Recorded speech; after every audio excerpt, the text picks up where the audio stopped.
Elles sont là.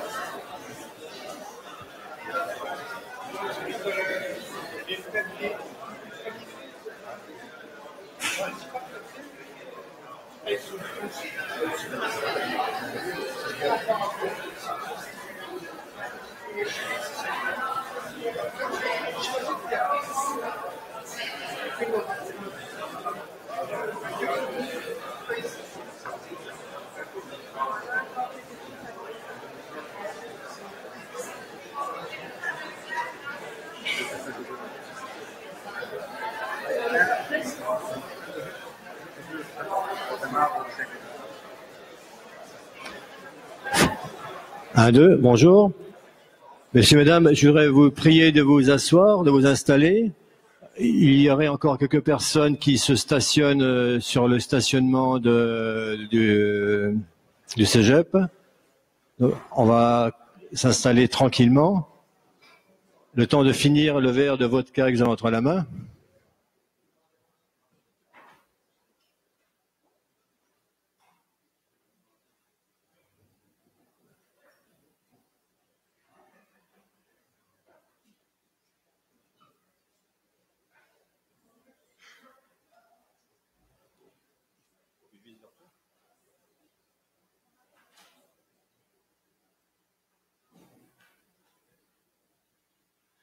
Mesdames, Messieurs, bonjour. C'est un grand plaisir et un grand honneur de vous voir aussi nombreux ici pour cette première qui va se faire au Québec, qui est la démonstration d'une simulation d'un centre de cybersécurité. Permettez-moi de me présenter. Je m'appelle Christian Pluznikov, c'est un nom facile à retenir une fois qu'on le connaît, et je suis le coordonnateur de l'international et d'extra-formation du Cégep de la Pocatière. Je voudrais vous présenter le déroulement de cette présentation. Donc en premier, on aura une allocution de Madame Marie-Claude Deschênes, qui est la directrice générale du Cégep de la Pocatière. Ensuite, je vous ferai une mise en situation de notre centre de simulation de formation en gestion et cybersécurité. C'est un peu historiquement comment on est venu là depuis presque 2 ans avec notre partenaire qui s'appelle IT Opsling. Vous voyez son logo qui est en haut. IT signifiant toute la partie technique informatique et Ops toute la partie gestion, et Link, c'est la relation entre les techniciens, les informaticiens et les gestionnaires. Ensuite, j'inviterai Monsieur Perrin à venir donc vous faire la mise en contexte de cette simulation que vous allez voir aujourd'hui, parce qu'on voit ici qu'il y a beaucoup de gens qui viennent de divers milieux, qui sont peut-être pas familiers avec la cybersécurité. Nous procéderons ensuite à une simulation. Vous allez voir un petit peu sur l'écran ce qui va se passer et vous allez être impressionné, enfin je le pense. Je ferai après une synthèse de ce que on vous a montré et voir un peu où on peut aller au niveau de gestion de la simulation de cybersécurité. Nous procéderons aussi à une période de questions. J'imagine qu'il y aura beaucoup de questions dans la salle, des gens intéressés, des questions sur ce qu'on fait et qu'on ne peut pas faire. Puis en conclusion, j'inviterai Madame Marie-Claude Deschênes à revenir pour boucler la soirée, vous faire donc le mot de conclusion. Et pour ne pas se quitter un peu trop rapidement, on fera un petit cocktail après de réseautage pour permettre les gens de discuter, parler de ce qu'ils ont vu et de leurs attentes. Sans plus attendre, donc je vais inviter Madame Marie-Claude Deschênes à venir vous présenter donc son allocution. Madame Marie-Claude Deschênes, merci.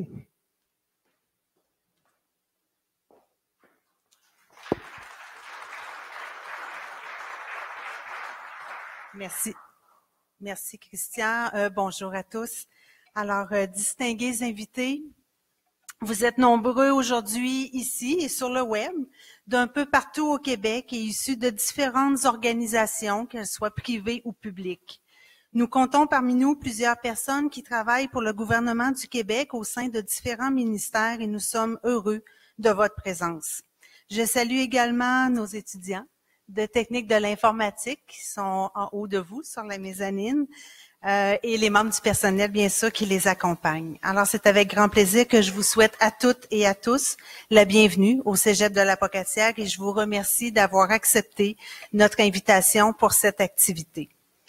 En mai 2016, le premier ministre du Québec, M. Philippe Couillard, annonçait la mise en place d'un plan d'action en économie numérique. Parmi les objectifs de ce plan, on y retrouvait la volonté d'intégrer davantage les technologies de l'information et des communications au sein des entreprises québécoises, de hausser l'intensité numérique des entreprises manufacturières, ainsi que de consolider la position du Québec parmi les plus importants acteurs en TIC sur les marchés internationaux. Plus précisément, ce plan d'action en économie numérique représente une première impulsion pour faciliter et soutenir la transition des entreprises québécoises vers le numérique et devrait nous conduire au dévoilement prévu à l'automne 2017 de la stratégie numérique du Québec. Pour rester performants, les PME et les organismes publics doivent développer de nouvelles stratégies et de nouveaux modes de fonctionnement qui reposent bien souvent sur l'utilisation des technologies de l'information et des communications. Comme l'a mentionné l'organisme CIFRIO en 2016, les défis qui se posent actuellement aux PME sont nombreux. D'un côté, en raison de la transformation qui s'opère à grande vitesse, bien sûr, pour ces entreprises, notamment grâce à des investissements publics massifs, et d'un autre côté, en raison de l'intensification du commerce électronique. Dans le quotidien de leurs opérations, les entreprises et organismes sont confrontés régulièrement à la sécurité informatique, plus communément appelée la cybersécurité. En effet, les cyberattaques, de plus en plus nombreuses, démontrent clairement la pertinence de préparer nos organisations à ces menaces et aux impacts qu'elles peuvent engendrer. Plus important que jamais, les cyber-risques, si on a plein de nouveaux mots aujourd'hui, se multiplient. Par exemple, depuis 2012, les attaques ciblées ont augmenté de 42% dans le monde. Ces attaques portent atteinte à la compétitivité et à la réputation des entreprises. On estime à 110 milliards de dollars les pertes financières dues à la cybercriminalité à l'échelle internationale. Les gestionnaires doivent comprendre les défis posés par ces attaques afin de mettre en œuvre leur plan d'action permettant de gérer efficacement les incidents ou les crises au sein de leur organisation. Pour les entreprises qui subissent des cyberattaques, ça entraîne une perte de confiance énorme de leurs clients ou de leurs fournisseurs, ainsi que des coûts financiers, des coûts sociaux élevés. C'est pourquoi il est important de savoir anticiper et se protéger. Les cyberattaques, notamment celles sous la forme de rançongiciels, ont mis en évidence le besoin urgent de former et de responsabiliser le personnel des entreprises ou d'organismes publics aux bonnes pratiques en sécurité numérique. En 2014, le service de la formation continue du Cégep de la Pocatière, connu sous le nom Extra Formation, a commencé des travaux en ce sens. Ce secteur d'expertise étant peu, pour ne pas dire pas développé au Québec, nous avons mis en place un partenariat avec un organisme européen spécialisé dans la formation des gestionnaires et des directeurs d'entreprises et d'organismes publics en Europe, IT Upslink. Ce partenaire a mis en place en 2015 avec l'Université de Bretagne-Sud en France le Centre commun de gestion de crise cybernétique. Ainsi, en partenariat avec IT Upslink, nous avons développé une offre de formation non créditée, une offre de formation sur mesure, à l'intention des gestionnaires sur différents thèmes touchant la gestion du changement en cybersécurité. Un programme d'attestation d'études collégiales a aussi été développé par Extra Formation et a été déposé au ministère de l'Éducation et de l'Enseignement supérieur au printemps dernier. Là, je passe mes messages. Nous espérons vraiment qu'il fera l'objet d'une approbation ministérielle sous peu afin de pouvoir offrir le plus rapidement possible ce nouveau programme d'études, cette fois-ci crédité, qui saura répondre à ces besoins émergents. Cet après-midi, nous avons le plaisir de vous partager notre expertise avec cette présentation qui, je le souhaite, saura vous plaire et surtout amener une réflexion pour votre organisation sur l'importance de se préparer pour intervenir efficacement lors d'une cyberattaque. Bon après-midi.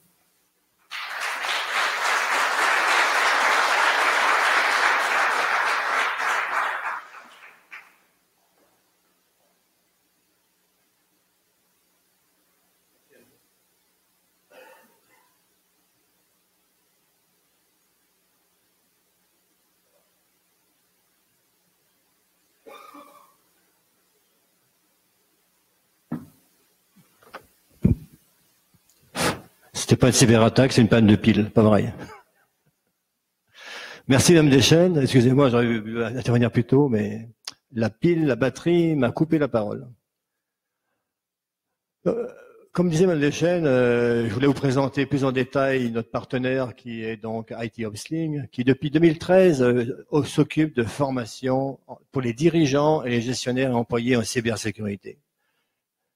Et comme l'a rappelé Madame Deschênes, il a été le maître d'œuvre pour le Centre de commun de gestion de crise cybernétique avec l'Université de Bretagne-Sud. Il faut savoir que cette université, avec les fonds européens, ont mis 1,2 million d'euros pour mettre en place un centre de simulation en cybersécurité. Donc, ce qui est intéressant, c'est que M. Perrin, avec sa compagnie IT Upslink, souhaite, en partenariat avec nous, transférer donc son expertise ici à la Pocatière. Alors, M. Perrin est titulaire d'un doctorat en informatique, ingénieur de formation en télécommunications, déjà avec une spécialisation en cybersécurité. Il a toujours œuvré, autant au niveau national qu'international, dans le déploiement des services informatisés en sécurité. Par exemple, il a déployé des systèmes en sécurité d'urgence, des systèmes de déclaration en ligne, des déclarations fiscales. Et le plus important, il était un des consultants renommés au niveau de l'OTAN et des forces armées en France. Il travaille aussi actuellement au niveau recherche-développement avec la Commission européenne pour la mise en place de systèmes de sécurité informatisés pour le parti énergétique. Et bien sûr, il était donc le cofondateur de cette centre de simulation en cybersécurité.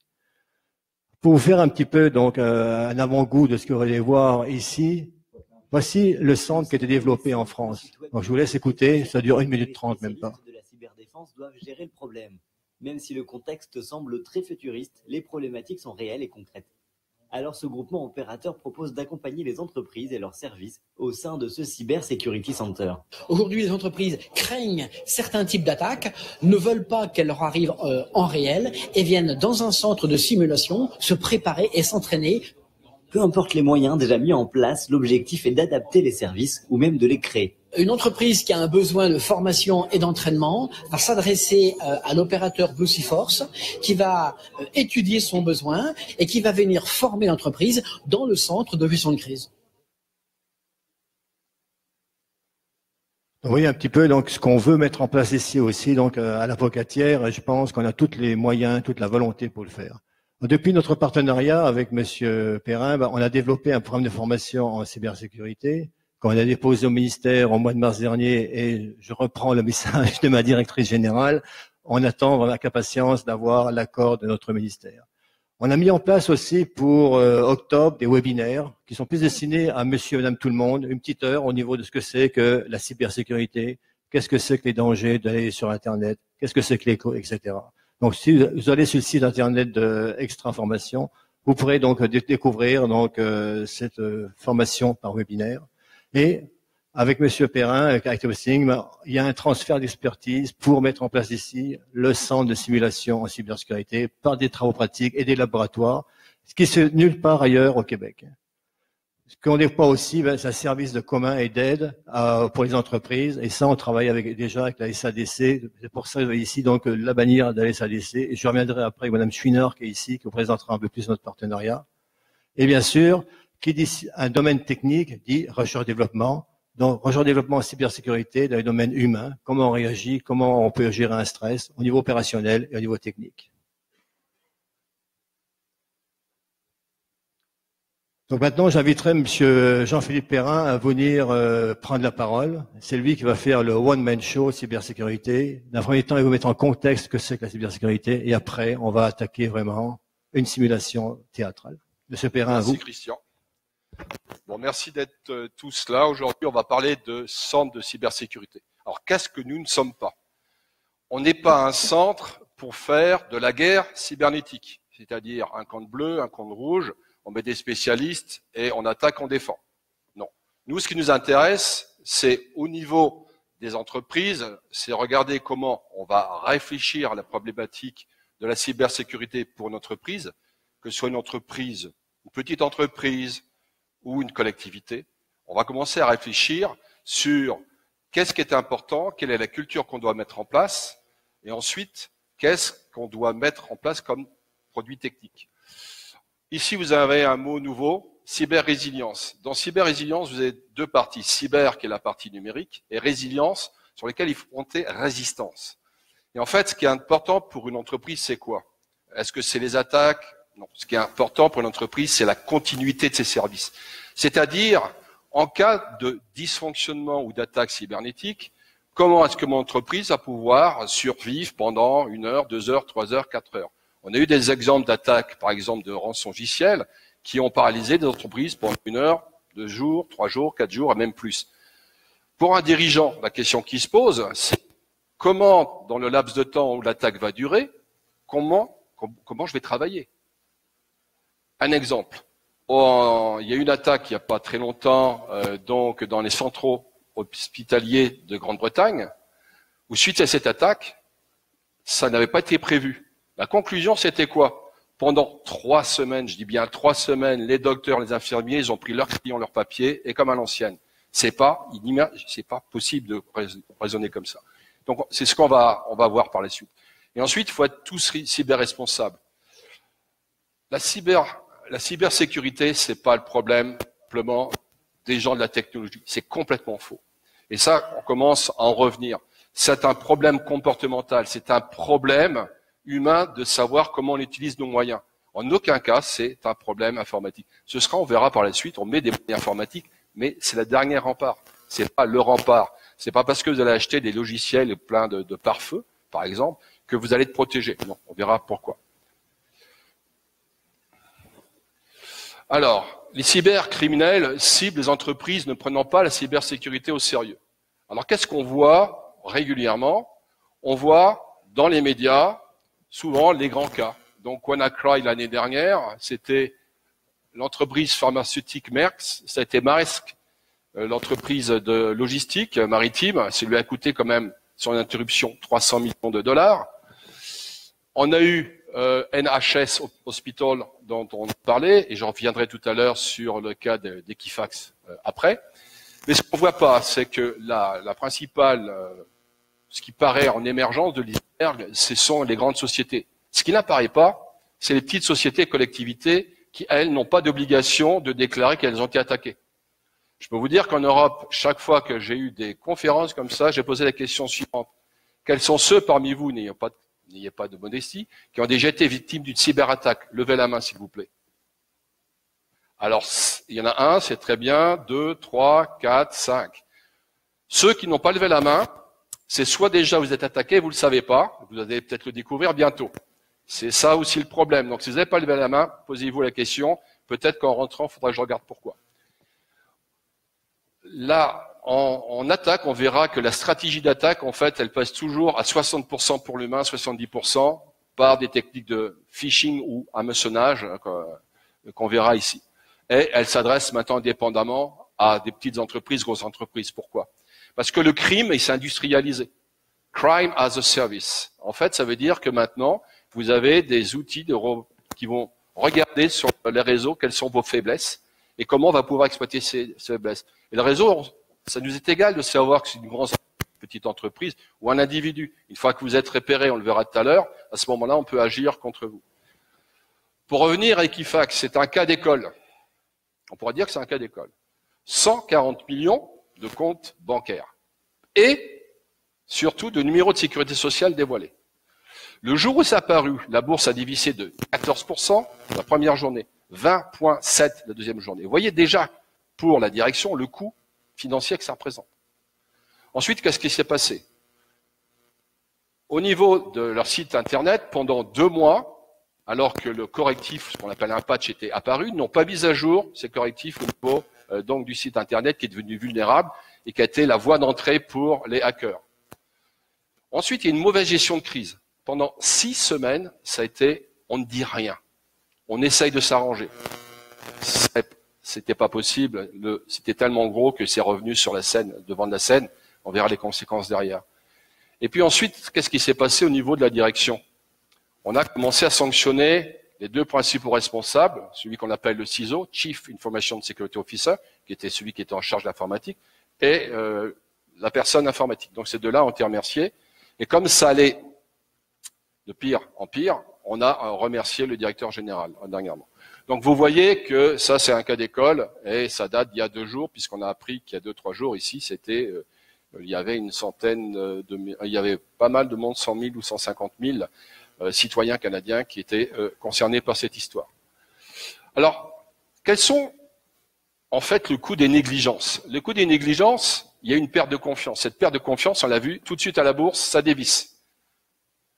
Et si vous êtes client, vous n'avez pas trop envie d'y retourner le voir en disant on ne va pas confier nos affaires ou nos données personnelles à des individus qui sont incapables de les garder.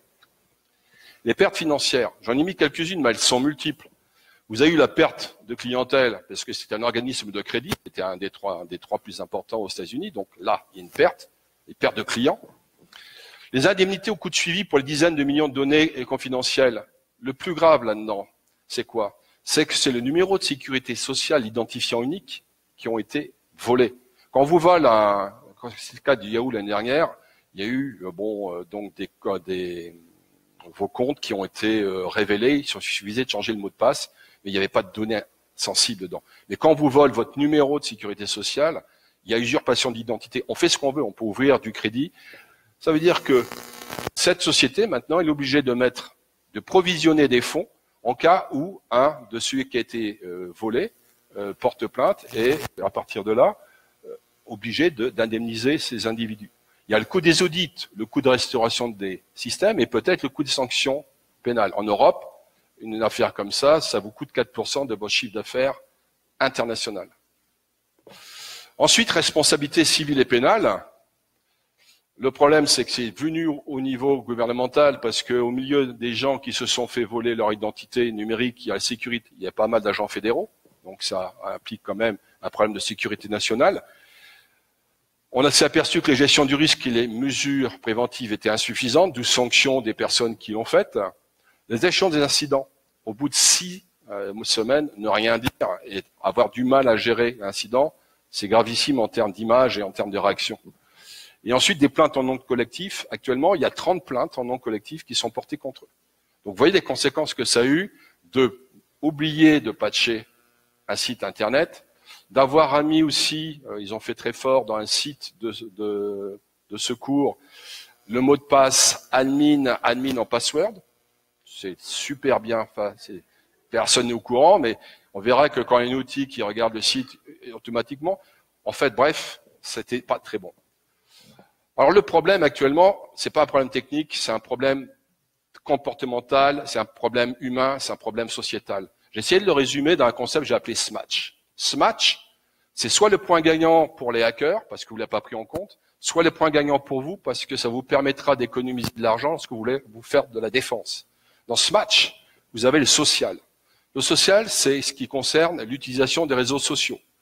Donc, la manière dont vous communiquez sur les réseaux sociaux, la manière dont vous favorisez, faites la promotion de vos services, c'est le parti positif. La partie négative, c'est que vous avez aussi des personnes qui ne savent pas, mais qui dévoilent beaucoup d'informations.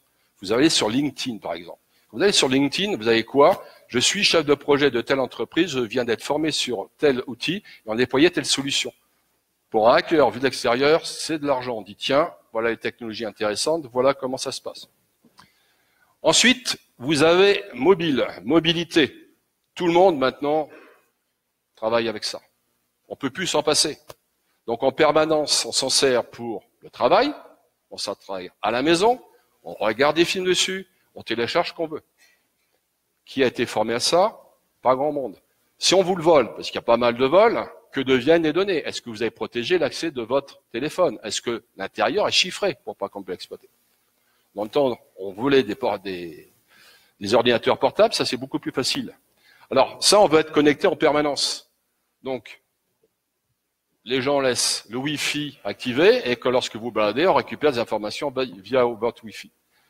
Ensuite, le A, c'était Analytics. En fait, on s'intéresse, et d'ailleurs c'est une grande bagarre qui se fait au niveau des GAFA, Google, Amazon, Facebook, Apple, pour récupérer les données qui vont décrire votre comportement, vos habitudes de consommation.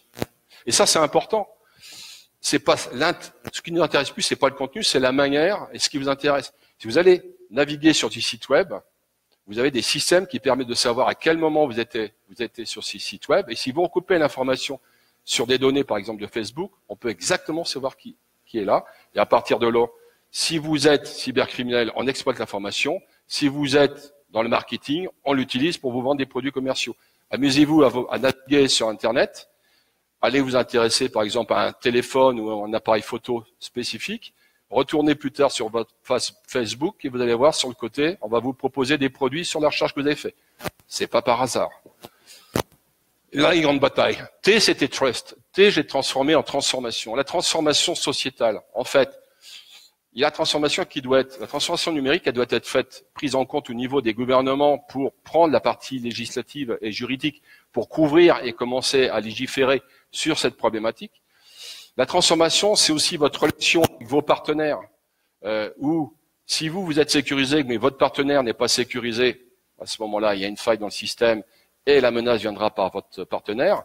Et en fait, dans le T, il y a aussi les objets connectés.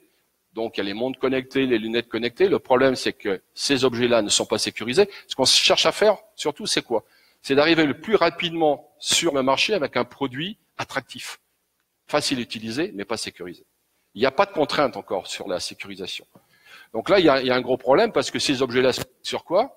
Sur les réseaux de gestion, sur vos réseaux personnels dans la maison. Donc à ce moment-là, ensuite, C, collaboration. Donc j'en ai mis 2. Lorsque vous utilisez votre messagerie, vous envoyez des courriels. Ces courriels, on me dit souvent, oui, ben moi, ça y est, quand je l'ai effacé, on n'en parle plus, c'est effacé. Non, non, ça reste sur des serveurs pendant 1 an, 2 ans, 3 ans. Et cette information, on peut encore la récupérer.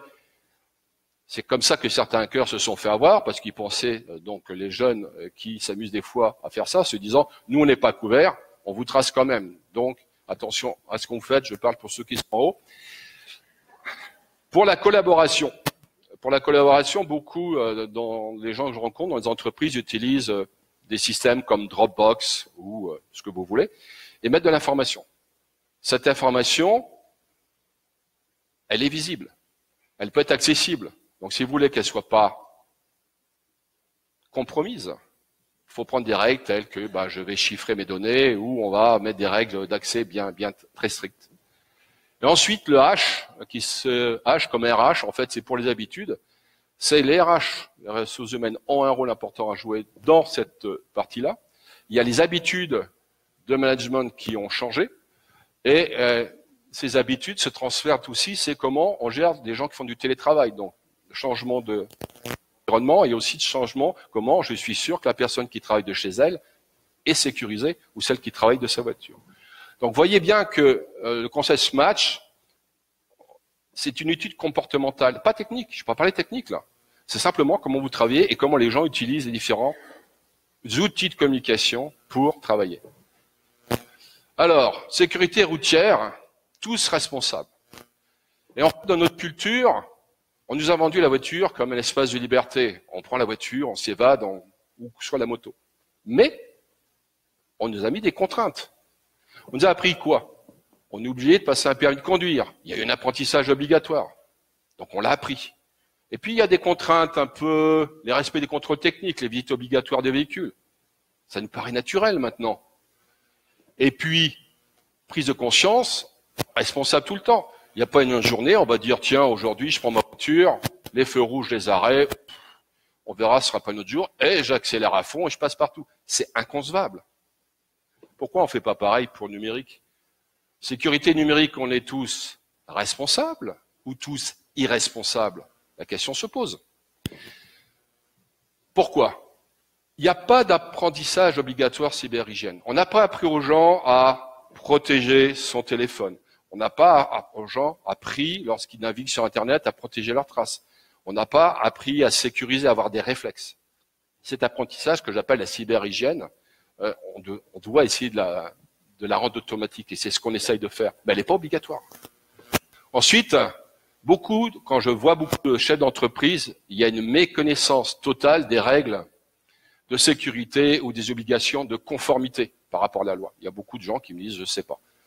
Par exemple, le 28 mai 2018, la GDPR, donc la protection générale des données en Europe, oblige tous les pays européens et toutes les sociétés qui sont sur le sol européen, en cas de divulgation de données sensibles, l'entreprise a pour obligation dans les 72 heures de envoyer un courrier avec accusé de réception à tous les individus qui font partie de la liste qui ont été compromises, et doit rendre compte de l'autorité. Autorité qui viendra voir dans la société si la gouvernance de sécurité est mise en place, c'est-à-dire si vous avez appliqué un minimum des mesures de sécurité. Si ce n'est pas le cas, vous serez sanctionné de 4% de votre chiffre d'affaires. C'est l'amende qui vous tombera dessus. Donc, sécurité numérique, nous, notre discours, c'est tous responsables. On voudrait que tout le monde soit responsable. Le chemin va être long, conduite du changement. L'impulsion, elle doit être donnée par la direction. Si la direction ne met pas les moyens, n'est pas supportée, vous aurez du mal à convaincre les utilisateurs et vous aurez encore plus de mal à savoir quels moyens informatiques il faut mettre en place. Les moyens informatiques, on verra, il y a plein de moyens qui ne sont pas dispensieux. Donc, ce qu'on propose dans la sécurité numérique, c'est reprendre un peu la philosophie qu'on vient de vous exposer. La première chose qu'on dit, on peut aider, c'est ce qu'on a créé ici, comme je l'ai fait tout à l'heure, modéliser vos besoins, comprendre l'environnement de travail, comprendre vos contraintes techniques et opérationnelles, et les intégrer. Discuter avec les gens pour savoir qu'est-ce qui est faisable ou pas faisable en termes de moyens de sécurité à mettre en place. Ça, c'est la première étape. La deuxième, aider, en fait, à réfléchir, et ça se fait pas, c'est pas un gouvernant tout seul ou simplement, c'est une équipe multidisciplinaire qui est là, quelle est la politique de gouvernance et la mesure qui pourrait être acceptée par tous. Vous n'allez pas obliger les gens qui travaillent dans un hôpital ou les gens qui travaillent dans une société de commerce électronique, vous n'allez pas mettre les mêmes règles. Vous allez discuter, regarder les contraintes des uns et des autres, et surtout la manière d'être des gens. Formation cyberhygiène, celle qu'on essaye de dispenser et qu'on dispense dans nos webinaires. Ensuite, la documentation. On verra tout à l'heure dans le petit jeu que lorsque vous êtes en situation de crise et stressé, quand vous avez des guides, la documentation qui vous aide à réfléchir. Moi, je suis un ancien militaire. Nous avons appris les méthodes de raisonnement tactique. En stress, on savait qu'il y avait tel point, tel point, tel point, tel point, tel point. À partir de là, vous décliniez vos points et vous regardiez si c'était rempli ou pas.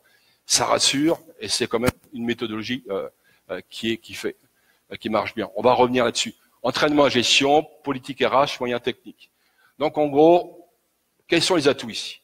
On a une équipe pluridisciplinaire, on a nous une expérience et on a une expérience ici. Ça représente en gros une vingtaine de personnes expérimentées qui peuvent déjà vous aider, plus les partenariats qu'on peut avoir ici en local. On a un équipement dédié, on a 2 salles informatiques complètement dédiées pour jouer des différents scénarios. Là, vous les voyez en contre 1, mais en fait, on pourrait avoir donc l'équipe d'attaque dans une salle et les 2 équipes dans une autre salle. C'est un peu ce qui se jouerait dans la réalité. La méthodologie, j'en reviendrai après, c'est quelque chose qui a été validé lors d'un travail de recherche pour l'Université de Bretagne Sud. Et en partenariat, on a fait ce travail de recherche qui a résumé des meilleures pratiques avec 30 partenaires industriels. C'est-à-dire qu'à chaque étape de travail de recherche, les industriels, par groupe de travail, nous ont validé en fait le contenu de ce travail de recherche. Méthode de construction, j'en parlerai, de la formation et de l'entraînement. Donc gestion d'incidents de crise. Il y a 2 niveaux, je vous les ai simplifiés. En gestion d'incident, c'est un ordinateur, un serveur qui tombe en panne, une messagerie tombe en panne, on appelle qui? L'informatique. Donc, il y a eu de la préparation, il y a de l'analyse, on regarde l'incident, on isole le cas, on le résout et on tourne à la normale. Et ça, c'est l'équipe informatique. Et dans la gestion de résistance, on est entre le bleu et l'orange. C'est du normal, c'est ce qu'il y a tous les jours, c'est ce qu'on essaye de corriger. Et puis, arrive, on a parlé de rançon logiciel ou d'attaque de ligne de service. À ce moment-là, vos services ne sont plus disponibles. Et là, on monte d'un cran. Là, on passe en gestion de crise. Parce qu'il y a beaucoup de monde et on va s'apercevoir que l'informatique, en général, n'a pas suffisamment de moyens pour faire face à ce genre d'événements. À ce moment-là, on voit bien qu'au niveau de l'entreprise ou d'une direction, il y a une cellule opérationnelle de gestion de crise, qu'on appelle un CO, dans lequel il y a un responsable. Donc, par exemple, sur les cégeps, c'est le RSI, et un responsable qui va diriger une cellule de réflexion et d'aide.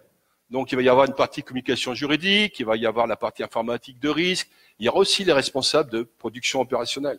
Parce qu'on ne peut pas arrêter un service, si vous êtes, par exemple, imaginez que vous êtes sur une chaîne de montage de voitures, qu'il y a des problèmes sur les robots, c'est pas l'informatique ou les gens industriels qui vont décider d'un seul coup, je stoppe tout. On va demander l'autorisation et on va voir que ça se planifie. Donc, il y a des contraintes aussi au niveau informatique. Donc, tout ce raisonnement-là, il va y avoir à chaque fois un problème d'évaluation et d'adaptation qui est faite par la direction. Il y a une coordination interne et externe. Dans le cas, ici, lorsque vous êtes attaqué, ce sera le CERT Québec que vous pourrez appeler en fonction du profil de votre entreprise ou alors votre partenaire spécialisé. À partir de là, vous validerez des actions en cours et pendant que vous continuerez à valider ces actions en cours, il y aura des tâches à accomplir pour l'informatique en parallèle de l'aide du soutien extérieur. Après, vous évaluerez les résultats et ensuite, retour d'expérience, PCA. Tant que c'est pas terminé, les roues tournent. Donc, vous voyez ce schéma. Mais si vous l'avez jamais joué, si jamais vous avez jamais joué la coordination entre l'informatique, les responsables et tous les plans d'action extérieurs, on verra que vous n'êtes pas très bien. Nous, la base de connaissances qu'on a mise, elle est très large. On avait les attaques, alors on la verra tout à l'heure, on a les attaques en temps réel, on a tout ce qui est documentation qui concerne les plans de continuité, les plans de reprise, l'analyse de risque, tout, on a tout un ensemble. Comment on construit des scénarios? Donc là, c'est un scénario assez simple. On a aussi comment on évalue, en fait, au niveau informatique, et là, c'est plus technique, c'est basé sur de l'ISO qui vous donne en fait l'état des lieux de votre entreprise et où est-ce que vous voulez aller. On s'est intéressé aux architectures de systèmes d'information industriels, donc on a pas mal d'expérience, vulnérabilité. On a, et on verra tout à l'heure, des formulaires de suivi, des fiches pratiques de résolution qui nous permettront, lorsque vous aurez un incident, de documenter l'incident, de savoir où vous allez. Donc ça a été basé sur un travail de recherche et ça fait on peut dire qu'il y a 30 ans d'expérience dans cette base de connaissances. Construction d'un scénario. Alors le scénario qu'on joue là, c'est un scénario qui est tout à fait réaliste. Il faut savoir qu'il y a 3 ans, les attaques qui défrayaient, c'était les dénis de service. Je me rappelle quand je donnais la première conférence ici, c'était les dénis de service. L'année dernière, quand j'ai donné une conférence à l'ASIC, c'était les grandes divulgations de données. C'était Yahoo, c'était tout le monde. Cette année, c'est la ransomware. En fait, il y a une évolution. Donc, mais une évolution, mais à chaque fois, on réutilise ce qui a été fait avant. Donc, en fait, ça se passe comment? Le scénario qu'on vous propose aujourd'hui, prise d'empreinte. Je la ferai oralement, parce que là, sinon, c'est pas 2 heures qu'il me faut, c'est un peu plus de temps. Une prise d'empreinte. Ensuite, on va voir comment le hacker, il va tester les capacités de réponse et on va regarder combien de temps les gens mettent pour agir. Ça, c'est intéressant, ça nous donne la maturité, la capacité de réponse. Ensuite, plus vicieux, double détente. Et c'est ce qui se fait. Je vais envoyer une attaque des nids de service pour saturer, je dis bien saturer, les ressources informatiques, aussi bien locales que régionales, ou gouvernementales. Il y aura un tel niveau de stress à ce moment-là que j'attaquerai, on verra comment, en deuxième temps, une attaque d'hameçonnage de phishing qui sera portée sur de l'humain. Les gens sont tellement stressés, les utilisateurs attendront une solution, que l'attaque que je fais, ils recevront un message disant « Voilà, nous avons mis en place un site de secours, un moyen de secours, connectez-vous là. » On vous le fera voir en temps réel. À 90%, ça passe. Sauf que personne s'en apercevra. Et après, on verra comment, dans la dernière étape, je vais exploiter et effacer mes traces. Avec une méthode de diversion qui sera rien qu'un rançongiciel. On verra comment. Donc vous voyez, déjà les scénarios, en voilà, je peux vous en construire d'autres de l'interne. Et ça, c'est pour la démonstration d'aujourd'hui. C'est en fonction des besoins. En scénario-là, une fois que vous l'avez construit, imaginez, il va falloir le mettre en œuvre. Donc on fait une matrice des incidents. Donc vous voyez, on l'a documenté, les événements, les composants, comment, conséquences, qui, pourquoi. Si j'en prends un, par exemple, si on va commencer par l'ingénierie sociale, on regarde les réseaux sociaux, le personnel, on fait la prise d'empreinte, on va manipuler les personnes. Comment, lors de l'interview hier soir, où j'ai assisté à un cocktail fort agréable, en discutant avec une personne, je sais maintenant que cette personne, elle a un mot de passe unique pour tous ses identifiants, qu'elle utilise son signe zodiacal et que, vu son âge, son année de naissance se situe entre 78 et 83. Pas an, année. À partir de là, vous avez des identifications. Et on va jouer ça. Ça, c'est ce qui nous va permettre de jouer les scénarios phase par phase. Donc, on a cette expérience. Ensuite, un scénario, c'est un réseau. Donc, on va pas tout simuler. L'important, c'est pas de simuler. Alors, si vous aviez des besoins où on simule complètement votre environnement industriel ou votre rendement, on peut le faire. J'ai une plateforme en Europe qui peut le faire, mais elle est très coûteuse. Et le but d'ici n'étant pas de réaliser votre environnement complet, on fait plus léger. On fait simplement ce que vous voyez là. Donc, on a mis un certain nombre, et pour la démonstration, on a mis 5-6 machines en route pour vous faire voir un peu ce qui se passe.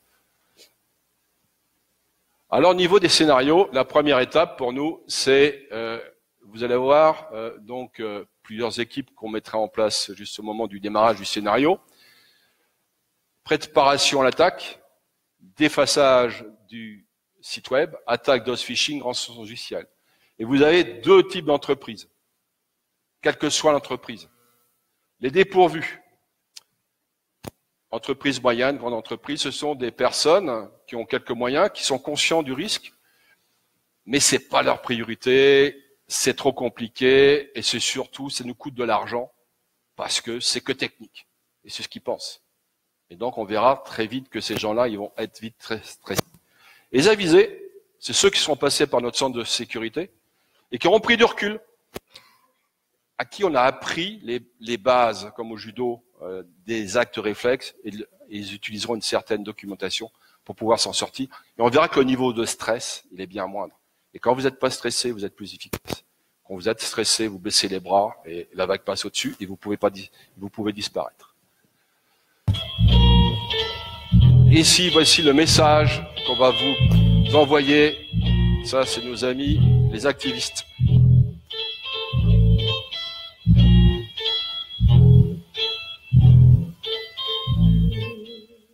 Gouvernement québécois, vous nous avez pris pour des hackers bisounours. Pourtant, à la fin de notre vidéo, nous vous avions prévenu. Ça n'a pas l'air de vous avoir interpellé. Alors maintenant, vous allez goûter à notre force de frappe. Nous vous avions prévenu dans une première vidéo, visant à vous sensibiliser face à vos abus que nous trouvions de plus en plus nombreux. Maintenant, on ne va plus vous prévenir. Comme des petits enfants, la récréation est terminée. Nous allons vous ravaler la façade, comme nous avons pu le faire avec le FBI, ou même le gouvernement grec ou encore l'Élysée. Préparez-vous à recevoir notre colère de plein fouet. Lorsque l'injustice devient loi, la résistance est un devoir. Nous appelons donc les anonymous scandalisés par le gouvernement québécois à nous rejoindre sur ric.nonop.bz dans le channel des Autres Montréal pour ce ravalement de façade en puissance. De plus, nous appelons à tous les anonymous du Québec à aller au front, dans la rue, manifester contre le gouvernement québécois, tout en respectant notre code de conduite, bien sûr. Maintenant, gouvernement québécois, toute résistance est inutile. Regardez votre montre. Votre heure est venue. L'heure de la guerre a sonné. Nous sommes Anonymous. Nous sommes Légion. Nous ne pardonnons pas. Nous n'oublions pas. Redoutez-nous. La mise dans l'ambiance est faite. Vous êtes avertis. Donc les entreprises qui vont être là, si elles n'ont pas compris le message, elles vont le subir. Alors avant de jouer le scénario, je vais vous expliquer comment on fait une analyse de cible et ingénierie sociale.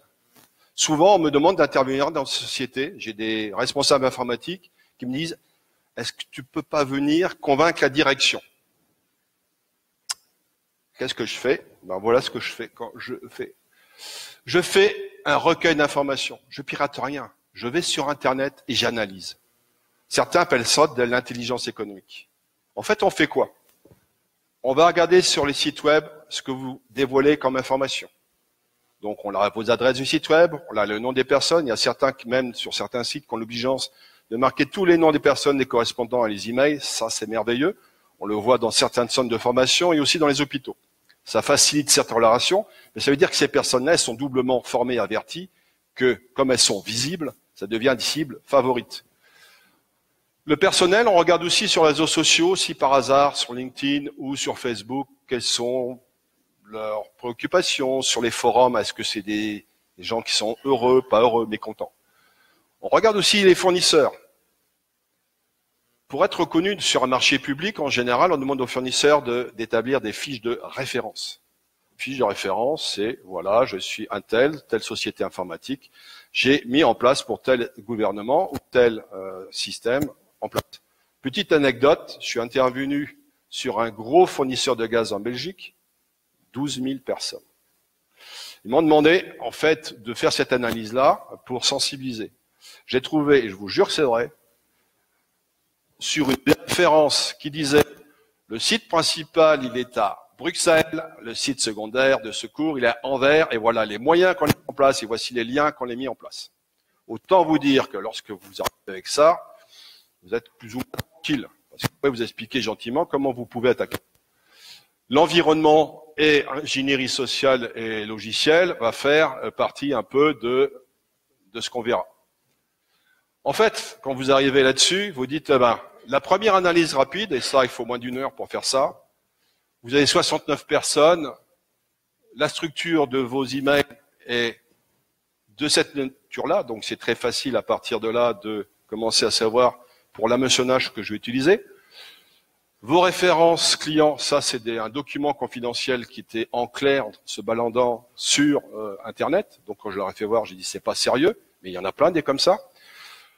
Compta finance, les points que je voulais viser, c'était commercial, RH, technique, customer services, responsable. Les RH qui étaient un point faible, qui disaient envoyez-moi mon CV, ce que vous voulez, on va le lire. Donc job, mon job @pgec, et là aucune formation, les gens ouvraient tous les documents qu'ils recevaient sans distinction et sans être formés. Et puis on a quelques outils qui nous ont dit que pgec.com c'était à telle adresse et que cette machine était là. Ce qui m'intéresse là-dedans, c'est que grâce à ça, je connais à peu près la plage sur laquelle se trouvent les autres machines, et donc on verra ça tout à l'heure. Une fois que vous avez ça, on a un outil qui s'appelle Maltego, qui permet de croiser les informations. Donc là, j'ai fait un extrait, mais à partir d'un profil, je vais dire celui-là et avec ça, je vais avoir les correspondances hiérarchiques dans une entreprise. En fait, j'ai une cartographie réelle de toutes les interactions humaines et techniques qui sont dedans. Je ne fais pas de démonstration de Maltego aujourd'hui parce que j'ai pas trop de temps. Voilà. À la fin, vous obtenez des trucs comme ça, cartographie des composants interconnectés. Vous avez donc en tant qu'attaquant plein d'outils qui vont vous permettre, une fois que vous avez fait la partie observation, planifier votre attaque. Vous connaissez les points faibles. Là, sur la société PGEC, on a identifié toutes ces adresses email qui existent. Et pgec.com existe bien sûr. Et je vais demander à nos acteurs de se mettre en place pour la partie scénario. Et moi, je vais enlever la veste parce qu'un hacker, c'est pas en veste.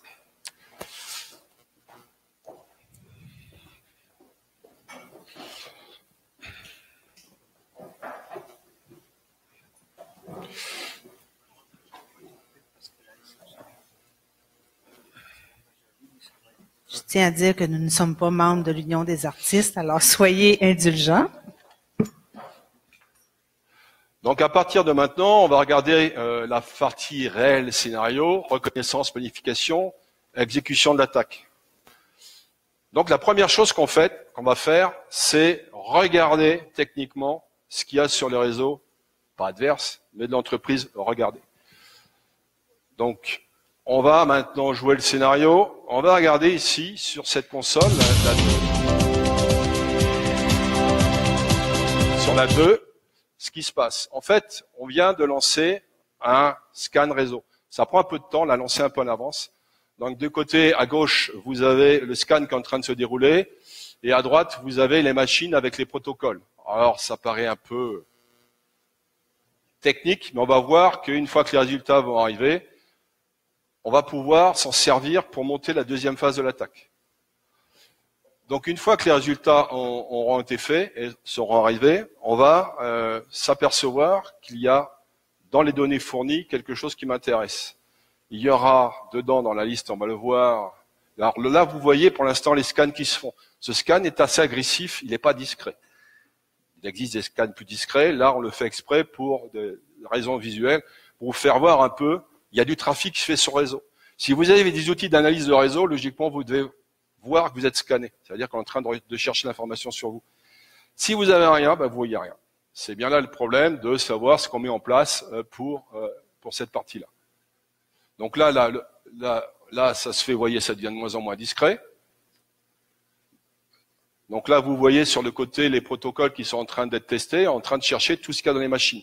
On cherche le nom de la machine, son système d'exploitation, on cherche ses adresses email et on cherche même, voilà, les résultats. Ces résultats-là, on aurait pu vous les faire voir autrement, mais ce qui est intéressant, c'est que vous voyez le paquet de résultats sur le peu de machines que j'ai obtenu.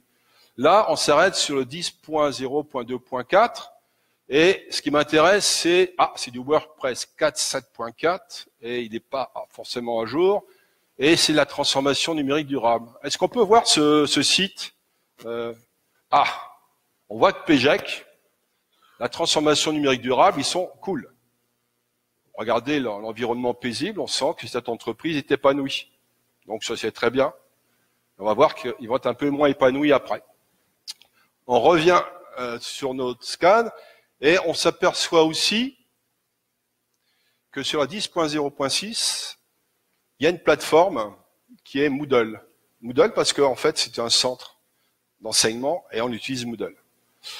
Ma stratégie en tant qu'activiste, ça va être de mettre à bas et le site web qui permet aux gens de communiquer et Moodle. J'aurais pu aussi attaquer du VPN, mais là on va faire que 2 attaques. Mais ce qui m'intéresse aussi, c'est d'abord, je me rappelle d'Equifax. J'ai une expérience, je me dis, est-ce que par hasard, il n'y aurait pas des vulnérabilités sur ce site? Parce que la version me paraît un peu vieille. Donc, je demande à mon hacker numéro 2 de regarder, en fait, pas tout de suite, de regarder sur le site WP Scan. Voilà. Alors, on le voit mal, mais ici, vous avez toutes les vulnérabilités du site. C'est-à-dire que la machine, elle a regardé comment étaient configurées vos machines. Elle me dit gentiment, il y a 7 vulnérabilités, et qu'est-ce qu'on peut faire avec ces vulnérabilités? Alors ça m'intéresse doublement. Est-ce qu'on peut voir une des vulnérabilités?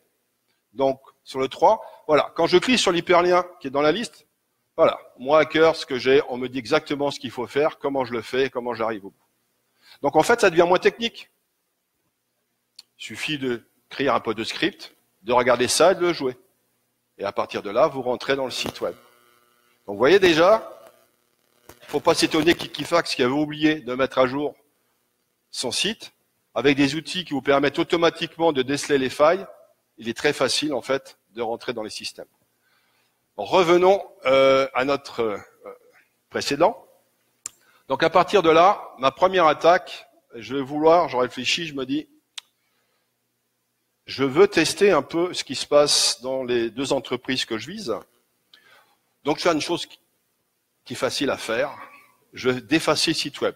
C'est le b.a.-ba, mais ça me permet de tester un peu. Donc, pour défacer le site web, on l'a préparé et le site web défacé, on renforce notre message. Voilà ce qui est maintenant affiché à la place des 2 pots de fleurs tranquilles. Le message, nous avions déjà prévenu, vous les dirigeants, ne voulez pas vous intéresser aux menaces de notre monde numérique, souvent par négligence ou par insouciance, et on va faire réagir. À partir de là, imaginez les entreprises. Les utilisateurs, ils arrivent sur le site, ils disent « Ouh là, c'est quoi ça ?»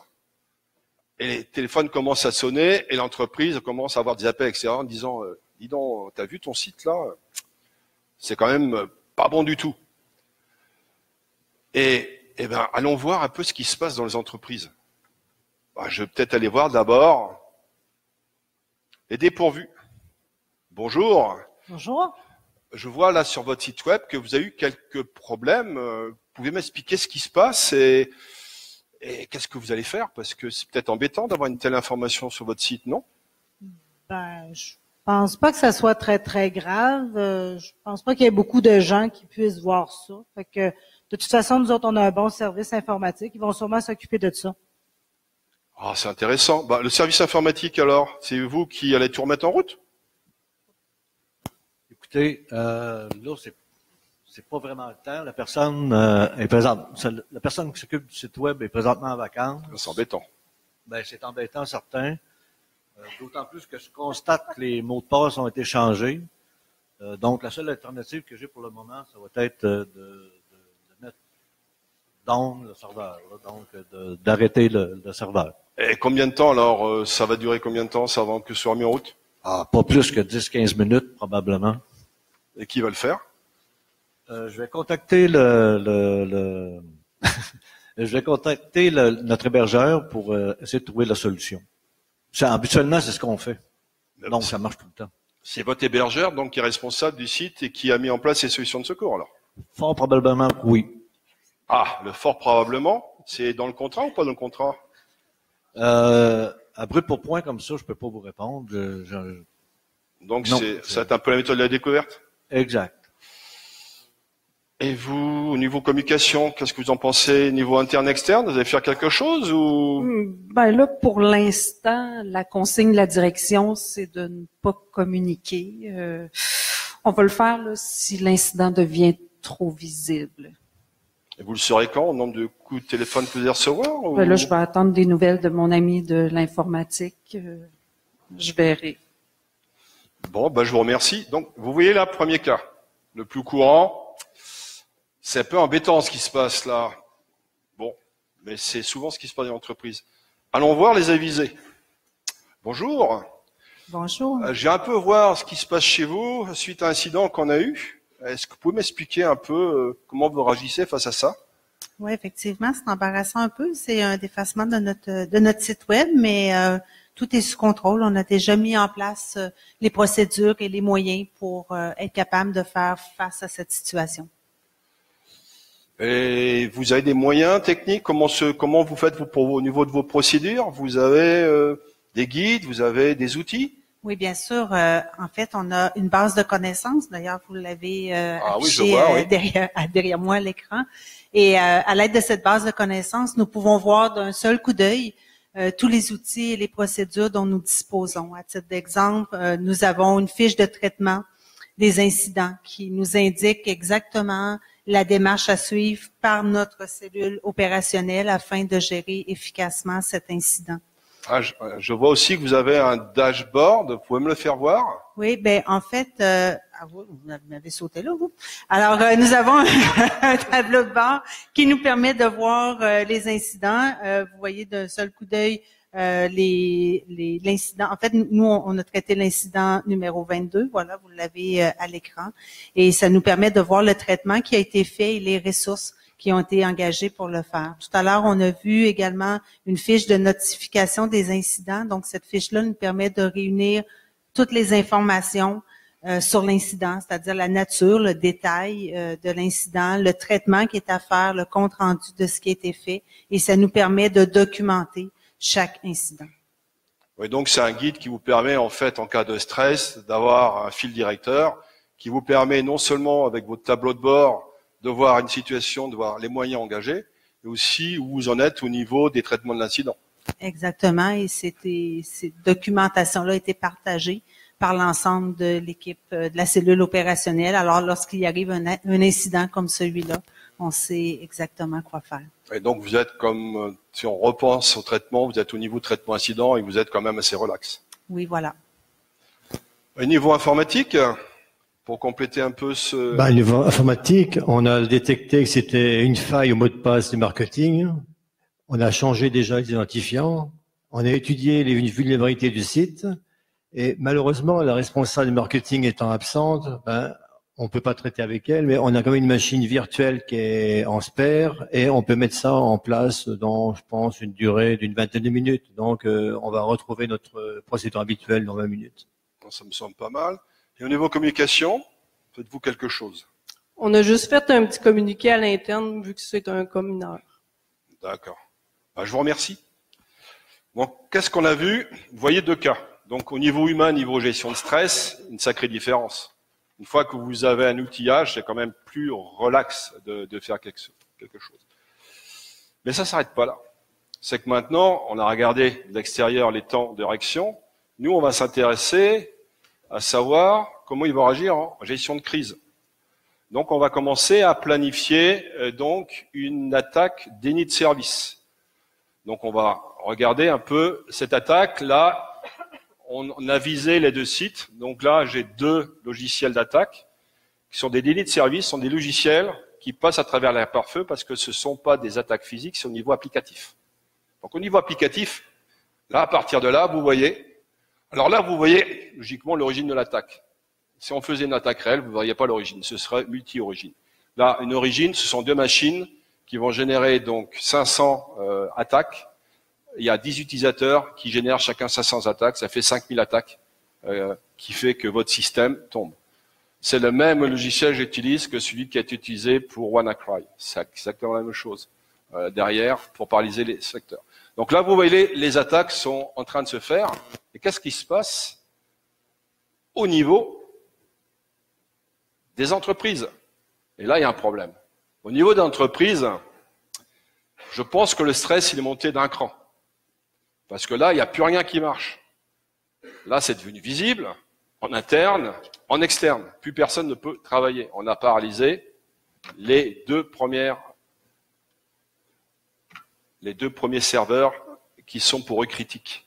Et on passe en gestion de crise. C'est plus de l'incident. Là, on monte d'un cran. Parce que soit ils ont les ressources, soit ils n'ont pas les ressources. Eh bien, comme tout à l'heure, je suis quand même curieux d'aller voir ce qui s'est fait chez nos amis les dépourvus. Bonjour, je reviens de nouveau. Là, j'ai entendu dire que ça allait très mal. Ça va effectivement vraiment pas bien. La situation est très, très préoccupante. On reçoit plein d'appels téléphoniques, autant de nos clients, autant de nos services. Tout est bloqué. Là, on est en panique. On n'avait jamais pensé qu'un tel scénario pouvait arriver en comité de direction. On avait pu penser que parfois on aurait des attaques, mais de cette ampleur-là, là, vraiment, on est dépassé par les événements. Je pense qu'on n'aura pas le choix d'aller demander de l'aide au CERT Québec parce que là, on ne sait pas quoi faire à l'interne, vraiment pas. Ben merci. Et l'informatique alors, comment vous survivez? C'est le cas de dire qu'on survit. Donc, toi, raccroche le téléphone. Laisse-les décrocher. Donc, non, nous, on n'a pas pantoute d'outils pour pallier à ce problème, pour faire face à cette situation, et encore moins de formation pour pallier ce problème. Une chose qui m'a intéressé, vous parliez du CERT-AQ. Imaginez une attaque globale qui attaque au niveau national les hôpitaux, le transport. Comment vont-ils gérer les priorités? Vous pensez que vous êtes prioritaire par rapport aux autres? Combien de temps pouvez-vous survivre? Vous avez une idée? Du tout. En fait, on survivra pas s'ils nous mettent pas prioritaires. Ça va être la panique. On va simplement fermer les sites. Le site. Bah, je vous remercie. Au niveau communication, je suppose que là, vous allez communiquer quelque chose, non? Ben là, on commence à réfléchir à un plan de communication. Il faudrait rassurer nos clients internes, nos partenaires et nos employés, parce que là, on reçoit beaucoup d'appels et tout le monde est en panique. Mais c'est pas urgent de communiquer, ou parce que vous me dites je commence à ben réfléchir? Là, parce qu'on n'avait pas de plan, hein. Donc là, il faut réfléchir rapidement à un plan. On ne sait pas trop comment s'y prendre. Donc, il me reste à vous souhaiter bon courage et bonne survie. Allons de ce pas quand même aller voir nos amis les avisés. Donc bonjour, je vois que c'est un peu stressé, mais pas trop. Que se passe-t-il et comment réagissez-vous? Ben en fait, la situation elle est toujours préoccupante et délicate puisqu'il y a de l'information sensible qui se trouvait sur nos serveurs et notre plateforme Moodle. Actuellement, on reçoit des appels téléphoniques de nos clients, de nos services, et on tente en fait de les rassurer. Pour nous, ça va bien quand même, tout est sous contrôle puisque nous avons reçu un entraînement pour faire face à un tel scénario. Par conséquent, nous avons prévu tout un ensemble d'interactions avec notre fournisseur de services, dont entre autres un filtrage de nos flux informatiques. Et heureusement, nous avions prévu un budget pour le paiement de tels services. Et actuellement, on s'affaire également à coordonner nos actions avec le CERT, c'est ça, CERT, que nous tenons informés heure par heure. Donc vous avez été prévoyant, vous avez joué, vous savez quelles sont vos faiblesses, vous avez analysé les scénarios possibles, vous avez joué, imaginé les solutions en interne, externe, avec des renforcements, et vous avez budgété ça me paraît très bien. On l'avait fait, mais malgré le fait d'avoir ces outils-là, quand même, cette situation-là demande du temps pour la tout à fait. L'informatique? L'informatique est toujours là. Nos analyses ont démontré que c'est une attaque par logiciel. C'est pourquoi on n'a pas été détecté par nos pare-feux conventionnels. On a contacté nos services concernés et on a pu arrêter les 2 plateformes en production. Et maintenant, on a mis en place 2 machines virtuelles de secours localisées sur un autre segment de réseau qui était bien sauvegardé et qui fonctionne en mode dégradé.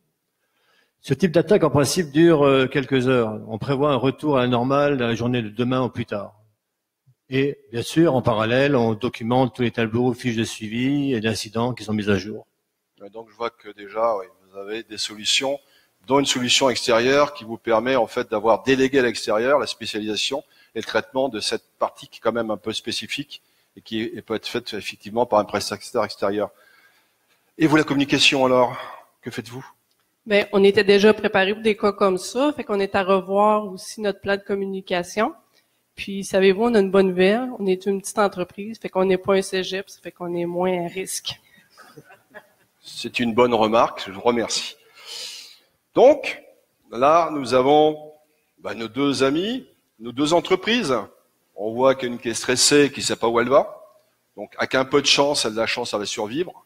La deuxième, elle est quand même un peu plus sereine. Et si vous êtes, imaginez, au niveau responsabilité, où vous avez des obligations gouvernementales, il y a une situation quand même qui peut être préoccupante. Alors, je vous ai dit double détente. On va être très vicieux. Et c'est ce qui se passe en réalité. Je sais, moi, attaquant, que eux, les entreprises, elles sont occupées. Elles ont des priorités. Je sais qu'au niveau utilisateur et fournisseur, les gens, ils attendent qu'une chose, c'est qu'on leur donne une solution. Ils ne peuvent plus travailler. Ils ont un problème. Ils sont en attente. Et la pression monte. Elle monte au niveau de la direction, elle monte au niveau des chefs de service, des utilisateurs qui ne peuvent plus travailler. Et on leur demande des résultats. Donc là, il y a un problème. Ben, nous, on va, à cœur, leur donner une solution. On va leur donner, en fait, un moyen de communiquer et de retravailler. On va vous faire voir, donc le double détente, comment on va faire une attaque de phishing hameçonnage. Donc phishing hameçonnage, donc on va voir maintenant sur le poste numéro 3, on va faire une nouvelle campagne. En fait, on a, rappelez-vous, les adresses Internet qu'on a récupérées, les emails, on a tout. Pour que ça marche, il faut que mon contenu de mon message réponde exactement aux besoins humains attendus à ce moment-là. Donc j'ai fait de la psychologie. Là, ici, c'est mon tableau de bord d'attaque qui me dira si mon attaque est réussie ou pas. Ce qu'on fait, vous allez voir, c'est pas de la simulation en temps réel. À partir de là, on va regarder un peu, on a rédigé un message informatique qui dit « Bonjour, suite à la panne informatique, veuillez passer par ce lien temporaire pour accéder à vos documents. Nous vous communiquerons d'autres informations prochainement. Support informatique, POC, pgec.québec. » Au niveau de stress des gens, à 90%, les gens ils vont se connecter. Donc je dis, en avant, toutes. C'est parti. Envoyez l'attaque. Donc au niveau des utilisateurs, ils vont recevoir, une fois que l'attaque va être lancée, différents emails. C'est en cours. Donc on voit ici les attaques qui se font. Et là, on voit ici, allez, n'allez pas trop vite, donc quelqu'un qui vient de se connecter et qui va rentrer. Donc là, c'est ici, qui rentre usager Mickey et son mot de passe. Et c'est exactement le profil et la méthode dont les gens utilisent. Et là, on a des résultats. Donc j'en ai envoyé 20, j'ai déjà 3 emails qui ont été ouverts, j'en ai 2 qui ont cliqué, et j'en ai 2 qui m'ont donné des données. Allons voir ce que ça me donne, mes données. Celles qui sont en rouge, celles qui sont en rouge, elles vont revenir. Qu'est-ce que j'ai pu récupérer comme données? C'est la recherche de données, donc c'est pas mal.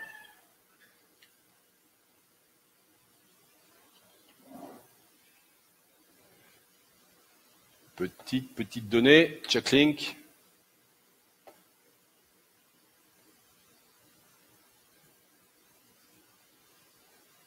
Donc, il faut regarder au niveau des emails sent.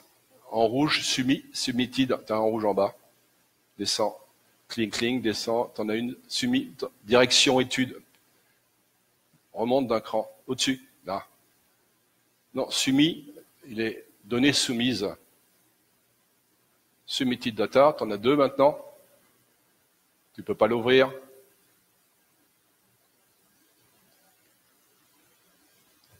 Christian renvoie une campagne. Donc même au niveau d'un cœur, vous voyez, il y a quelques problèmes. Donc on va relancer l'attaque. L'attaque étant 2 fois, on peut se dire que le pare-feu était peut-être efficace.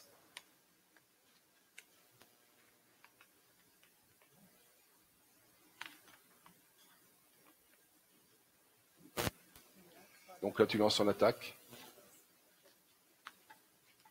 Donc je fais partie aussi du... Techniquement, vous voyez que dans Zaot, il y a des systèmes qui répondent plus ou moins vite. Donc comme là, on est quand même sur une simulation réelle. Jusqu'à présent, ça marchait. Nous allons voir si ça marche de nouveau.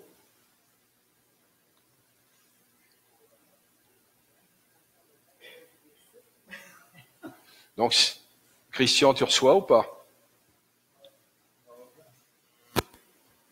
C'est parti, 4 ouverts, 7 ouverts, 9, 12.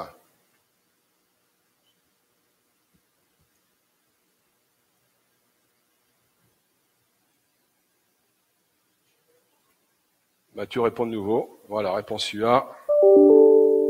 Les emails arrivent.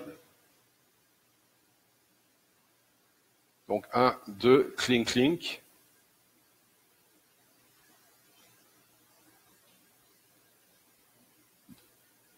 Est-ce qu'on a déjà des gens qui ont rentré des données là?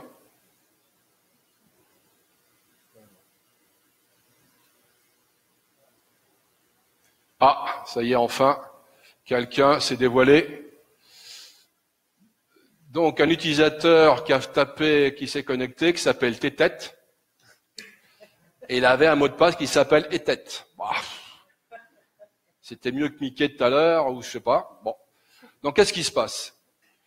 À partir de là, plus ou moins à long terme, on récupère ce qui a été tapé au niveau des différents utilisateurs.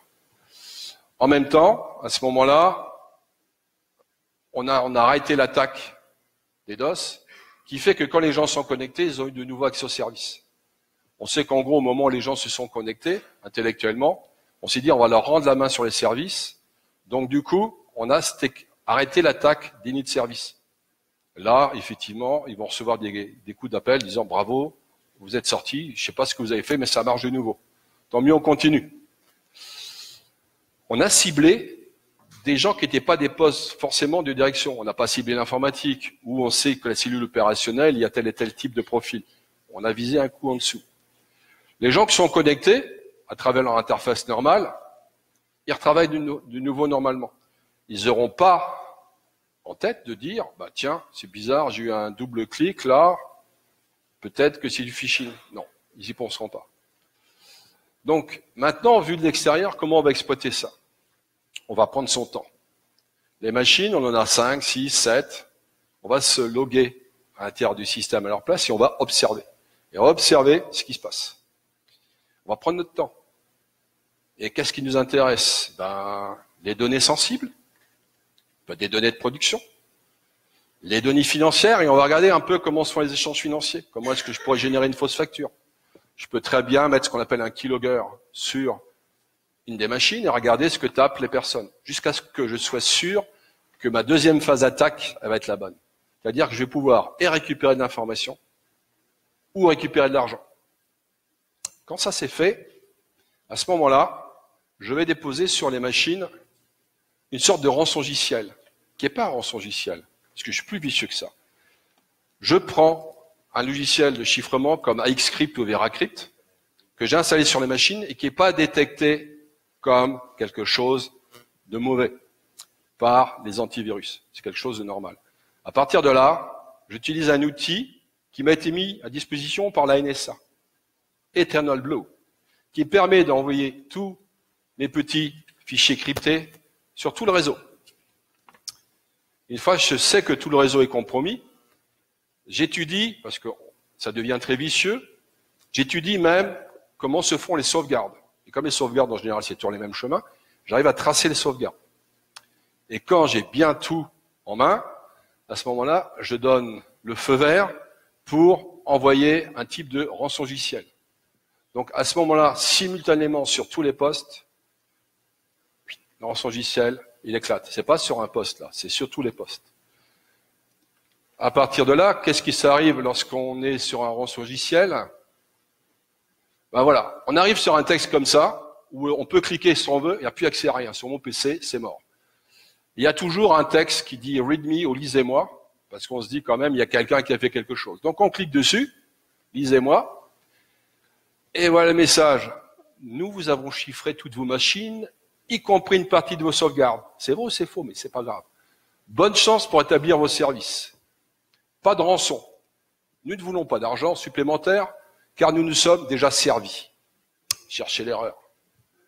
À la prochaine, et encore merci pour votre aide, c'était trop facile. Et en fait, donc là, les gens qui lisent ça, non seulement sont stressés, mais deviennent furieux. Mais le temps qu'ils cherchent, c'est pas un rançongiciel. Donc, faire appel à qui? Parce que là, vous avez rien. C'est pas une attaque normale. Il n'y a pas de rançon. Je vous dis pas, payez-moi, je vais vous donner une solution. Je vous laisse dans votre jus. Ça veut dire quoi pour les compagnies qui sont là? Que si elles n'ont jamais imaginé ce scénario, si elles n'ont jamais mis et testé leur sauvegarde, système de sauvegarde avec des parties connectées, déconnectées, si elles n'ont jamais pensé à ça, elles vont avoir beaucoup de mal. Elles vont certes pouvoir établir, puisqu'en général, lorsque vous faites vos plans de sauvegarde, il y en a qui font un plan de sauvegarde général toutes les semaines ou tous les 2-3 jours, et après on fait ce qu'on appelle des sauvegardes différentielles qu'on met dedans. En fonction de ça, vous allez perdre 3, 5 jours, 6 jours, 7 jours de travail. Donc voilà ce que vous allez perdre. Plus le temps. J'ai pas été vicieux, j'ai pas été chiffré. Les systèmes d'exploitation, j'aurais pu le faire, puisque j'avais la main sur tout. Donc vous voyez, c'est un peu ce type de scénario. Vous pensez que c'est de la science-fiction. Rappelez-vous l'année dernière, quand j'étais à la ZIC, on parlait de DIN. Eh ben, on va regarder une petite émission de savoir ce qui s'est passé, et après je reviendrai sur les cas. On va regarder simplement, c'est moi, alors on y va, non, tu lances la vidéo, tu sors, c'est la petite vidéo, clic. Voilà.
Donc vous voyez là, ce scénario, il y en a eu d'autres.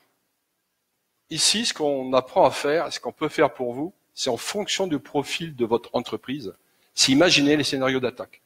C'est pas parce que vous avez mis en place un certain système, une certaine analyse de risque, que ce risque n'évolue pas. La menace cybernétique évolue en permanence. Je vous ai cité la progression et on continue la progression.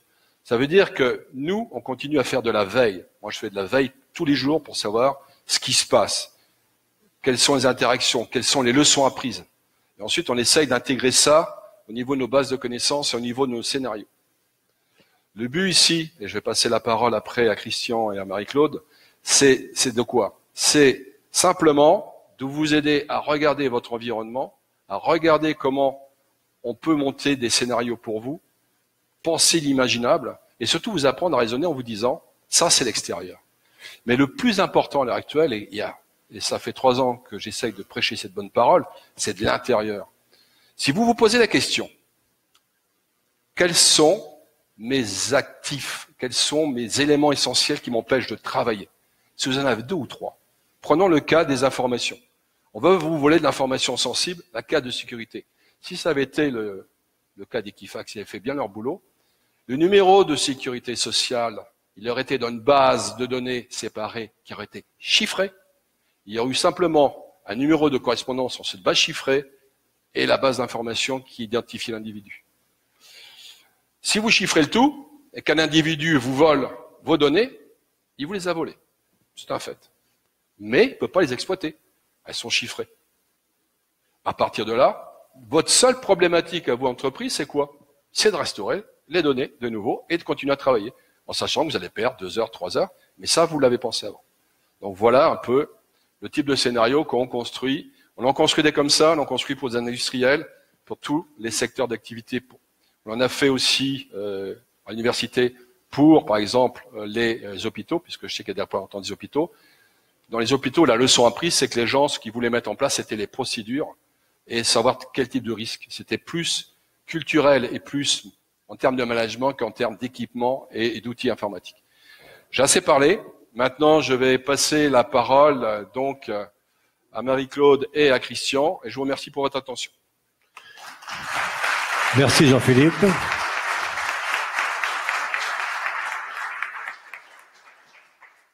Oui, c'est impressionnant, non? Merci à tous les acteurs qui ont été dans le Star Academy.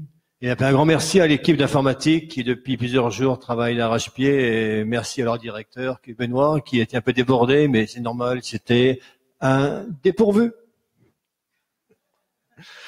Je voudrais faire une synthèse de ça parce que on arrive dans le plan d'action économique du numérique et, comme disait M. Perrin, il ne pourra pas y avoir de plan d'action numérique s'il n'y a pas en même temps une prise de conscience et une sensibilisation, un accompagnement et un entraînement à la sécurité numérique. C'est tout à fait louable et il faut le faire, que les PME aient accès à des informations numériques, qu'ils aient des équipements, qu'ils puissent avoir accès à ce qu'on appelle au cloud pour transmettre en nuage. Une compagnie de camionneurs a besoin de ça, une compagnie d'assurance a besoin de ça. C'est normal qu'ils utilisent le numérique, les médias sociaux pour faire de la promotion. Et il faut le faire. On va devoir aller, mais il faut aussi les entraîner, les conscientiser et les aider, les accompagner dans leur sécurité. Monsieur Perrin peut comparer ça avec la sécurité routière, et c'est tout à fait normal, c'est pareil.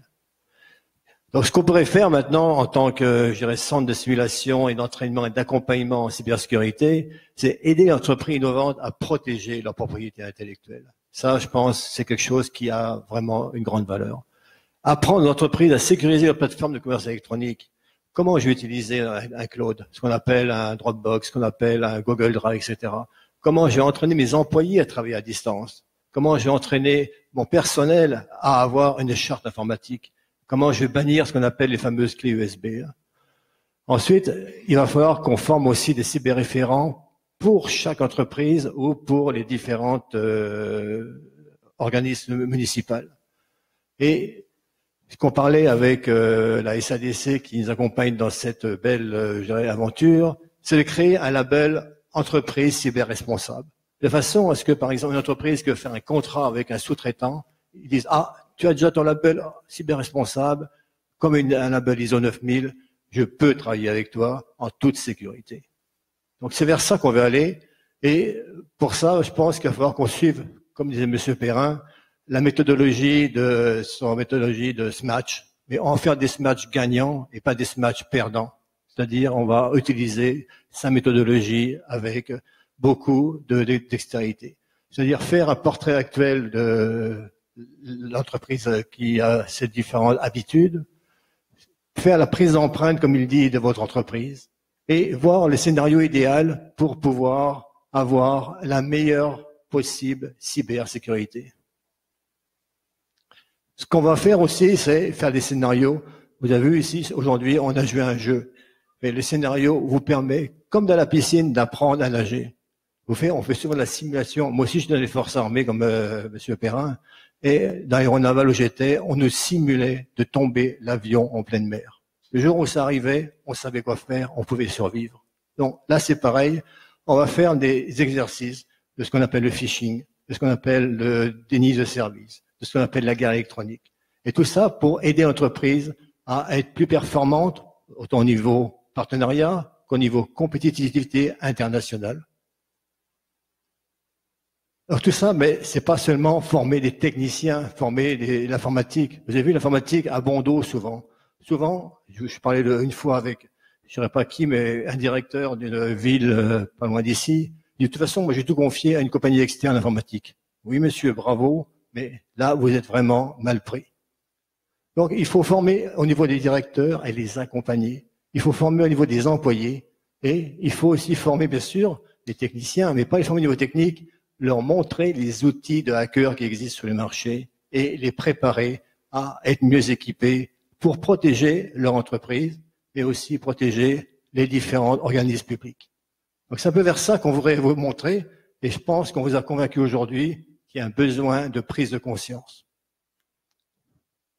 Donc, ce qu'on veut faire aussi, c'est vraiment une approche globale. C'est pas former seulement une personne dans l'entreprise, et prendre l'entreprise au complet, la faire former au niveau théorique, et l'amener ici après à faire la simulation, de façon à ce que tout le monde connaisse les forces, les faiblesses et les réactions de chacun à quel niveau. Alors, actuellement, on a déjà, comme disait M. Perrin, on a déjà fait donc une partie de webinaire. On va les diffuser sur notre site à partir du mois d'octobre.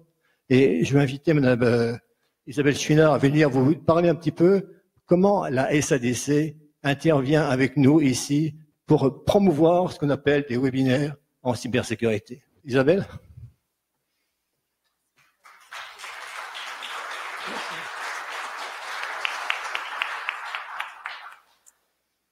Alors, merci. Bonjour tout le monde. Ça nous fait vraiment plaisir d'être ici. Alors, moi, c'est Isabelle Chouinard. Je suis agente de développement à la SADC, donc la Société d'aide au développement de la collectivité du Kamouraska. Je suis accompagnée aujourd'hui d'Annick Briand, ma collègue conseillère aux entreprises. Et je voulais vous dire aussi que notre directrice, Brigitte Pouliot, nous a chargé de vous saluer aujourd'hui parce qu'elle ne pouvait pas être présente. Là, elle est à l'extérieur actuellement. Donc, en tant que partenaire de cet événement, je tiens d'abord à féliciter le Cégep de la Pocatière et toute l'équipe d'Extra-Formation pour l'organisation de l'activité d'aujourd'hui, plus particulièrement M. Christian Plouznikov et M. Jean-Philippe Perrin. Félicitations, merci pour ce que vous avez préparé. Donc, c'est avec un grand intérêt que la SADC du Kamouraska a accepté d'appuyer cette initiative sur la cybersécurité, ainsi que toute l'offre d'ateliers, les webinaires et les formations qui sont à venir, développé justement par Extra-Formation afin d'outiller et de mieux préparer les entreprises et organisations contre les cyberattaques. Depuis plusieurs années, notre SADC encourage les entreprises à prendre le virage numérique et les accompagne dans leur démarche dans le cadre de notre stratégie Branchons les PME. Il est donc prioritaire pour nous de contribuer maintenant à favoriser la protection des entreprises contre les risques informatiques. Donc, selon l'intérêt des entreprises et des organisations, suite à l'activité d'aujourd'hui, nous voulons développer une offre spécifique qui combinerait des formations, des simulations et de l'accompagnement personnalisé. Nous allons évidemment travailler en collaboration avec notre partenaire qui est Extra-Formation et Emploi Québec.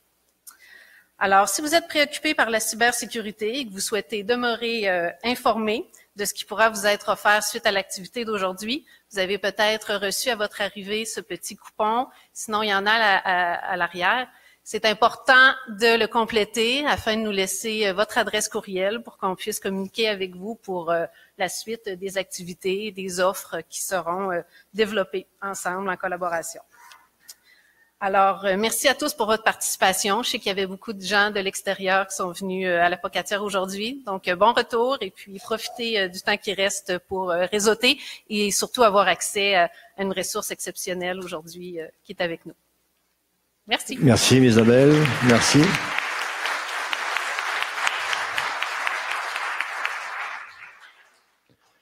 Je pense, j'imagine que vous avez plein de questions. Est-ce que vous voulez qu'on passe une petite période de questions? Est-ce qu'il y a une première personne qui voudrait se lancer dans une question? Un journaliste pour commencer. Gérald Beaulieu pour CMA TV. Est-ce que le programme Extra Formation prévoit aussi de donner des formations pour former vraiment de la main-d'œuvre qui pourrait être intégrée au sein des entreprises à travers vos différents programmes de formation déjà en place? C'est une bonne question. D'un premier temps, on va donner des formations de webinaires qui vont être des sensibilisations au grand public. On a déposé, comme disait notre directrice, Madame Marie-Claude Deschênes, un programme d'AEC pour former des gestionnaires en cybersécurité qui s'adresse plus à des cadres, des gestionnaires de différents ministères. Et bien sûr, de là, ce qu'on va imaginer, il va falloir que les gens qui aient un métier. Donc ça, c'est un métier qu'on va avoir dans le futur. Non, c'est bon. Une autre question? Est-ce qu'il y a un autre monsieur, une autre dame qui est... Est-ce que ça vous a pas plu du tout? Est-ce que vous avez été impressionné? Vous êtes vraiment encore sous le coup d'émotion?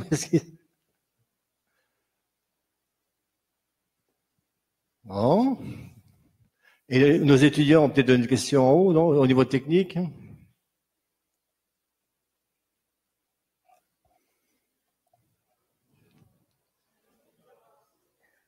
Il y a des jobs en vue, c'est vrai. Bon, s'il n'y a pas d'autres questions, ce que je vous proposerais, donc, c'est de laisser le mot de la conclusion à Madame Marie-Claude Deschênes, qui est notre directrice générale. Madame Deschênes, s'il vous plaît. Merci. Alors, ce sera une courte conclusion. Le Cégep de la Pocatière, vous l'aurez senti dans notre présentation un peu audacieuse. Je vous avoue qu'on avait des petits papillons dans l'estomac avant de commencer cette activité aujourd'hui parce que ça nous tient à cœur, parce qu'on souhaite vraiment occuper une place active au Québec dans l'accompagnement des entreprises et des organismes, ainsi que dans la formation des gestionnaires en matière de cybersécurité. C'est donc avec beaucoup d'intérêt qu'on va suivre les développements entourant le dévoilement de la stratégie numérique du Québec, tant au niveau des actions à mettre en place que des moyens qui seront mis de l'avant pour y arriver. Et vous le sentez dans mon propos, nous souhaitons faire partie des solutions mises de l'avant pour qu'au Québec, nous ayons des entreprises cyber responsables. Si vous avez des questions, tout à l'heure, Mme Chouinard en a parlé, mais le petit carton, il n'a pas été distribué à l'entrée. Alors, il est sur la table à l'arrière, ainsi qu'un document d'information supplémentaire sur notre projet de cybersécurité. Donc, on vous invite à compléter le petit coupon non adresse de courriel sécurisé, et on pourra communiquer avec vous si vous souhaitez être gardé informé des prochains développements à venir. Alors, je remercie à mon tour Monsieur Jean-Philippe Perrin. J'aimerais bien passer 10 minutes toute seule dans votre tête. C'est un génie, définitivement. Alors, ça fait plusieurs fois que j'entends la présentation et chaque fois, je suis sous le choc et je peux vous dire que moi, comme directrice d'établissement, ça me fait réfléchir beaucoup parce qu'on a beaucoup d'informations à caractère sensible. Alors, on sera proactif, nous aussi, dans notre plan d'intervention parce qu'on n'a pas la prétention d'être meilleur que d'autres. On est à peu près sur la ligne de départ tous ensemble. Donc, on va s'y activer rapidement. Donc, je vous remercie, Monsieur Perrin, pour l'inspiration et pour toutes les connaissances que vous nous partagez aussi généreusement. Je remercie Christian aussi qui a passé plusieurs jours à travailler à l'organisation et qui a participé à l'animation de l'activité aujourd'hui, à la SADC pour votre support indéfectible quand on a des bonnes idées, parce qu'on a la prétention d'avoir des bonnes idées, mais pour les mettre en œuvre, ça nous prend des personnes qui nous appuient. Alors, merci infiniment. Merci aux membres du personnel d'encadrement qui se sont prêtés au jeu de la simulation tout à l'heure. Et à tous les membres du personnel, ils sont nombreux du Cégep qui, de près ou de loin, ont contribué, j'espère, au succès de cette activité. Et je vous remercie individuellement, chacun d'entre vous, pour votre présence aujourd'hui qui témoigne de l'intérêt par rapport à ce projet-là. Alors, on va vous inviter à rester un petit peu avec nous. Derrière, il y a un petit cocktail qui va vous être offert où vous pourrez réseauter par la suite, retourner chez vous en toute sécurité. Et on espère pouvoir faire partie de votre stratégie dans votre organisation dans un futur proche, comme on dit. Merci beaucoup. Bonne fin de journée.